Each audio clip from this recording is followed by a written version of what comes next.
भगवान गणेश का स्मरण किसी मंगल कार्य का आरंभ करने से पहले किया जाता है।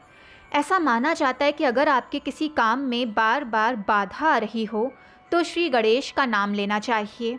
इससे आपके कार्यों में आने वाली बाधा हट जाती है। भगवान गणेश को मंगल और समृद्धि का देवता माना गया है। बुधवार के दिन भगवान गणेश की पूजा की जाती है।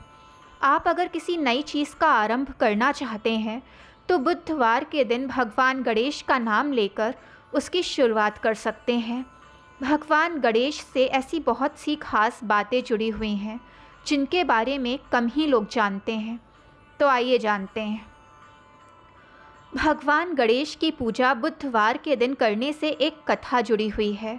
ऐसा माना जाता है कि माता पार्वती ने जिस दिन भगवान गणेश को निर्मित किया था उस दिन कैलाश पर बुद्ध देव उपस्थित थे।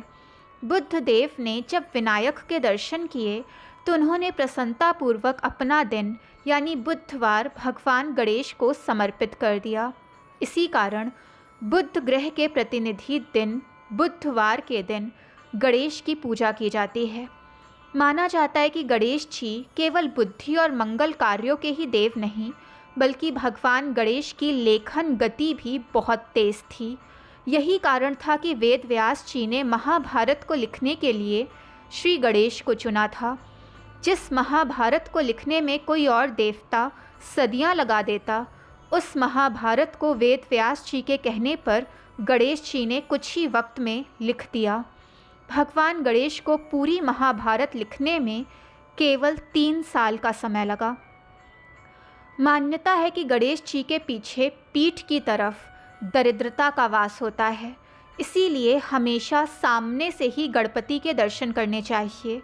आप मंदिर से अगर बाहर निकल रहे हैं तो हाथ जोड़कर पीछे कदम हटाते हुए सामने से निकलें, पीठ ना दिखाएं। माना जाता है कि माता लक्ष्मी को कोई संतान नहीं थी। इस कारण एक दिन माता लक्ष्मी बहुत दुखी थीं। जब ये बात माता पार्वती को पता चली तो उन्होंने बाल गणेश को माता लक्ष्मी की गोद में बैठाकर कहा कि गणेश भी माता लक्ष्मी के पुत्र हैं। ये सुनकर माता लक्ष्मी बहुत प्रसन्न हुई और उन्होंने कहा कि जब तक कोई उनके साथ भगवान गणेश की पूजा नहीं करेगा उस मनुष्य के जीवन में कभी भी सुख समृद्धि और लक्ष्मी का वास नहीं होगा। और तभी से भगवान गणेश की पूजा माता लक्ष्मी के साथ की जाती है। भगवान गणेश के बड़े भाई का नाम कार्तिकेय था।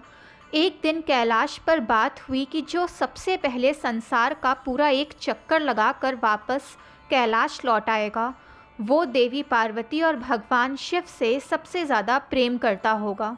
ये सुनकर कार्तिकेय संसार का चक्कर लगाने के लिए चले गए, जबकि श्री गणेश ने अपने माता पिता के चक्कर लगाकर कहा कि माता पिता के चारों तरफ पूरा संसार होता है, इसीलिए उनके संसार का एक चक्कर पहले ही हो चुका है।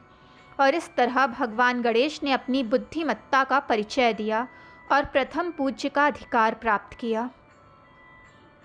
दोस्तों, जानकारी पसंद आई हो तो चैनल को लाइक, सब्सक्राइब एंड शेयर करें ताकि चैनल की नोटिफिकेशंस आपको मिलती रहें।